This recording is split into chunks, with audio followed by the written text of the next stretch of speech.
ტკივილი ხშირად გონია როგორც სხვა სისტემის დაავადებების განუყოფელი ნაწილი.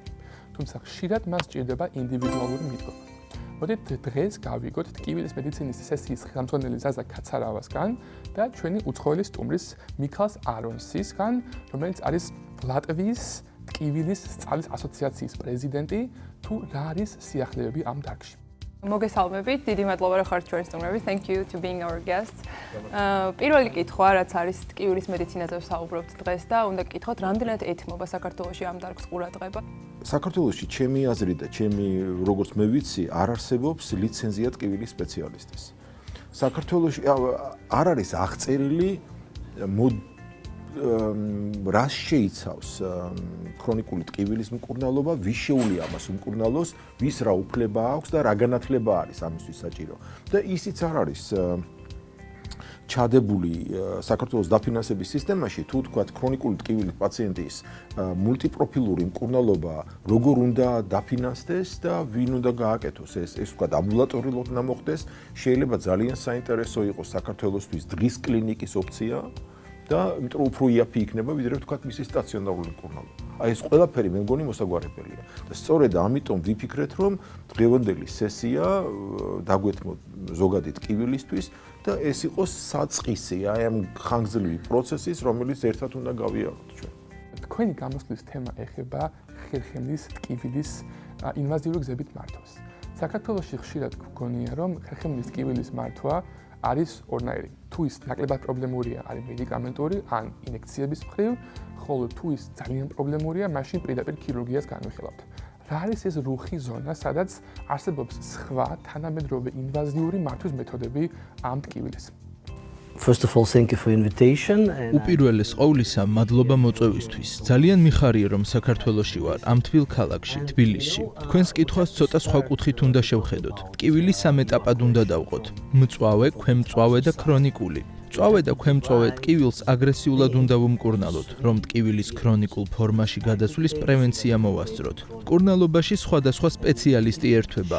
ტკივილს ევროპასა და ამერიკაში ძირითადად ანესთეზიოლოგები მართავენ. მეც ანესთეზიოლოგი ვარ. ჩემი აზრით ოპერაციამდე აუცილებლად უნდა გამოვიყენოთ მინიმალურად ინვაზიური პროცედურები, რადგან ისინი ეკონომიკურად უფრო ეფექტურია. მათი ჩატარება შესაძლებელია ამბულატორიულ პირობებშიც. ჩვენი მიზანია ტკივილის მართვის გუნდის შექმნა სტაციონარშიც, მაგრამ ინვაზიური ტკივილის მართვის მრავალი პროცედურა წარმატებით ტარდება ამბულატორიულად. პაციენტი დილით მოდის, პროცედურიდან დაახლოებით 2-3 საათში კი სახლში ბრუნდება. ამ დროში ვასწრებთ მომზადებას, თავად პროცედურას და შემდგომ აღდგენას. ტკივილის მართვისთვის მრავალი ჩვენება არსებობს, მაგრამ ასეთ მეთოდებს მაშინ მივმართავთ, როდესაც კონსერვატიული მკურნალობა სასურველ შედეგს ვერ იძლევა. ცხადია, მწვავე ტკივილის დროს თავიდანვე ნემსებითა და ინვაზიური ჩარევებით არ ვიწყებთ მკურნალობას. სხეულში გრძელი და ბასრი ნემსების შეყვანა პირველი არჩევანი არ უნდა იყოს.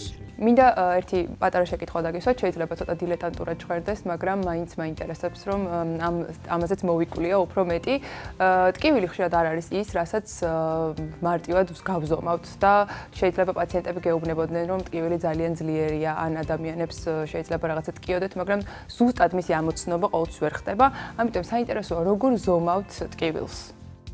It's very good. ეს ძალიან კარგი და მნიშვნელოვანი კითხვაა. ტკივილი მხოლოდ შეგრძნება არ არის, ის ბიოფსიქოსოციალური ფენომენია. როგორც თქვენ აღნიშნეთ, ტკივილის პირდაპირი გაზომვა შეუძლებელია. განსაკუთრებით მაშინ, როდესაც ტკივილი ქრონიკულ სტადიაში გადადის, მხოლოდ სხეულის მკურნალობა საკმარისი აღარ არის.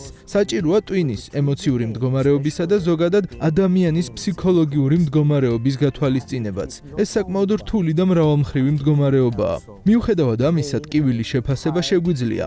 ხშირად ვიყენებთ ვიზუალურ ანალოგიურ სკალას და რიცხვით შეფასების სკალას. ამისათვის ვიყენებთ სპეციალურ კითხვარებსა და შეფასების სისტემებს, რომლებიც გვეხმარება განსვაზღვროთ, რა ტიპის ტკივილთან გვაქვს საქმე, გვეხმარება ტკივილის ბუნების სწორად ამოცნობასა და შეფასებაში. საქართველოში არა მარტო, მაგრამ საქართველოში ხშირად ტკივილს აღვქვამთ როგორც სხვა დარგების პრობლემის განუყოფელ ნაწილს. ტკივილი არის ჰემატოლოგიაში, არის კარდიოლოგიაში, არის ნევროლოგიაში, მაგრამ ცალკეული სპეციალობა, როგორც ტკივილი და როგორც ცალკეული აღებული პრობლემა, ასე მას არ ვიყურებთ. რატომ არის ევროპაში და ამერიკაში ეს მიდგომა სხვანაირი და რა შედეგს იძლევა ეს პაციენტისთვის, რომ ისეთი ტკივილი როგორც დამოუკიდებელი პრობლემა აღიქმება? ნახეთ, თქვენ აბსოლუტურად სწორად ჩამოთვალეთ, რომ ტკივილი განუყოფელი ნაწილია ბევრი დაავადების და ბევრი სისტემის დაზიანების, გულის ტკივილი, წელის ტკივილი, ვისერალური ტკივილი და ასე შემდეგ. შესაბამისად, სხვადასხვა პროფილის ექიმი შეიძლება ამ პრობლემით დაინტერესდეს და კვალიფიკაცია ჰქონდეს ამაში. ტკივილის სპეციალისტი ყოველ შემთხვევაში გერმანიაში ასე არის, ეს არის ნამატი. ანუ შენ ხარ ანესთეზიოლოგი, დამატებით კვალიფიკაციას გავივლი და გახდები დამატებით ტკივილის სპეციალისტი. შენ ხარ ნევროლოგი და სრულყოფილი ნევროლოგი ხარ, სხვათა შორის ეს იოლი არ არის, 2 წლიანი კვალიფიკაციაა ტკივილის ცენტრში, შესაბამისი 80 საათია, რომელიც თეორიული კურსი უნდა გაიარო და შემდგომ კიდე გამოცდა, რომელიც უნდა ჩააბარო. და მიუხედავად ამისა, რა თქმა უნდა, კონსერვატიული დარგი, როგორიც ვთქვათ, ნევროლოგია არის თუ თერაპევტი, იგივეს მაინც ვერ გააკეთებს, ვიდრე ვთქვათ, ნეიროქირურგი და ანესთეზიოლოგი. აუცილებლად უნდა გკითხოთ მედიკამენტებსაც, რომელიც არის ტკივილის დროს პირველი, რაც პაციენტებს ახსენებათ და შეიძლება არსებობდეს ისეთი ტკივილი, რომელიც ადამიანს შრომის უუნაროსაც ხდის. და როგორც ვიცი, საქართველოში რაღაცნაირად შეზღუდულია ეს ჩარჩო და კონკრეტული ტკივილგამოყუჩებლების იქეთ შეიძლება არ ქონდეთ საშუალება. აი ამ მიმართულებით რა ხდება და რამდენად არის მნიშვნელოვანი, რომ მედიკამენტების ხელმისაწვდომობა უფრო გაიზარდოს. ნახეთ, ეს ურთულესი საკითხია, რომელიც აუცილებლად დადგება. ჩვენ პირველ რიგში შევეხებით სინთეტიურ ოპიოიდებს, რომელიც თქვათ გერმანიაში თუ ევროპაში მრავალნაირი პროფილით, მრავალნაირი პაციენტისთვის მიწოდებით, მწვავედ მოქმედი, გახანგრძლივებული მოქმედი, ზოგი თან ანტიდეპრესული თვისებით არის, ზოგი უფრო ძლიერია, ზოგი უფრო ნაკლებად ძლიერია. ჩვენ პაციენტს ქრონიკული ტკივილით ოპიოიდების გარეშე ვერ ვუმკურნალებთ. ანუ იმის განცხადება, რომ მე მეშინია, რომ ოპიოიდებს რომ შემოვიტან, მოსახლეობა ამას ბოროტად გამოიყენებს და დამოკიდებულთა რაოდენობა გაიზრდება, იმიტომ რომ მე ამას როგორც სახელმწიფო ამას ვერ მოვუვლი, ჩემი აზრით ძალიან მცდარია.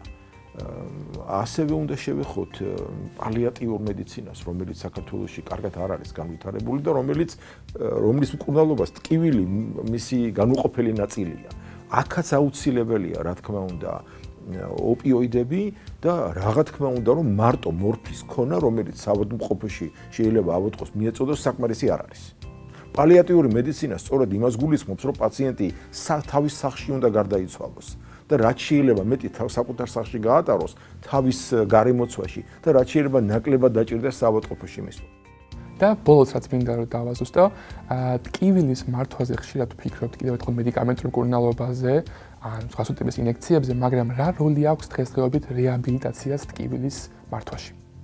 რეაბილიტაცია ასევე ძალიან მნიშვნელოვანი ნაწილია ტკივილის მართვის დროს. მას ფართოდ ვიყენებთ და მწვავე ტკივილის შემთხვევაშიც კი ძალიან ადრეულ ეტაპზე ვიწყებთ. ვიწყებთ ფიზიოთერაპიასა და სხვადასხვა ვარჯიშს. რეაბილიტაცია ვარჯიშების გარეშე პრაქტიკულად ვერ წარმომიდგენია. ასევე ვიყენებთ ფსიქოთერაპიას, ოკუპაციურ თერაპიას და სხვა მსგავს ტექნიკებს. ეს ყველაფერი მნიშვნელოვანია, რადგან ქრონიკულმა ტკივილმა შეიძლება გამოიწვიოს ძილის დარღვევები, შფოთვა და მნიშვნელოვანი სოციალური პრობლემები. სწორედ ამიტომ აუცილებელია რეაბილიტაციის ფართოდ გამოყენება.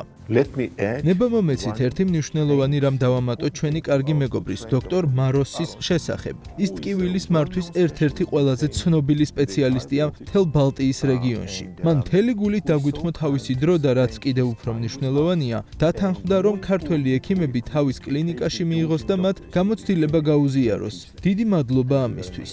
Thank you so much. That is great to hear. Thank you so much for the initiative. დიდი მადლობა. ეს თქვენი მხრიდან ძალიან კეთილი ნაბიჯია.